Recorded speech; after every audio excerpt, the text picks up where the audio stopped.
So oblique as an oblique asymptotes happen under one condition, just like horizontal asymptotes, where we had two conditions. Compare the numerator to denominator. Vertical asymptote, we have to identify the x values which would make the denominator zero. Oblique asymptotes happen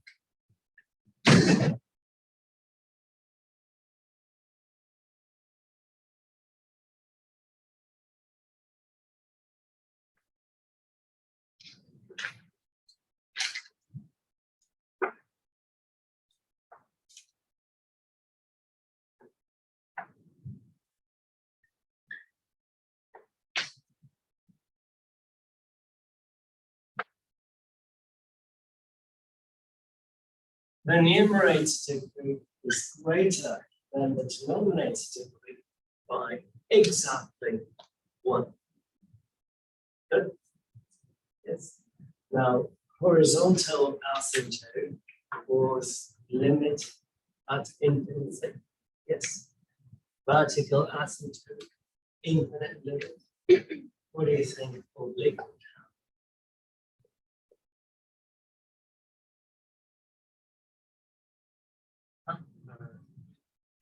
It could end up having both, right? So it will present an infinite limit at infinity. So here is the case. When you have oblique asymptotes, I strongly recommend using the calculator. If your practice is low, then perhaps you wouldn't need a calculator. But it depends on how much work you want to put in. Again, I'm interested in you understanding the concept. So, the same problem that we had in the previous part, I'm going to change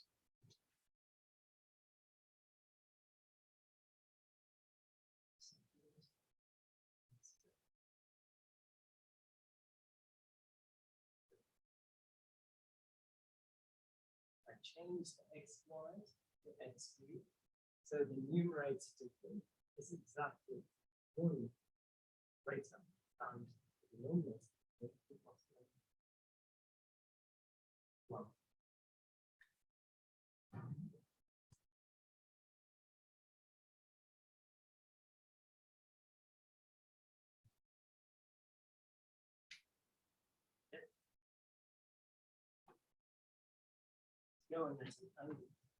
so if you have to draw an imaginary line along which the curve is going toward infinity, there are two possibilities in this case. First one is the vertical asymptote, and that value is at -2. Yes, there is no horizontal asymptote. That one went away. The next asymptote that we have is along y equals x. It's going that way at a 45-degree angle.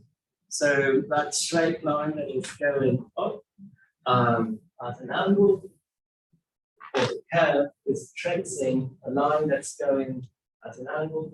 Think about it, diagonally. That would be the oblique asymptote. Good.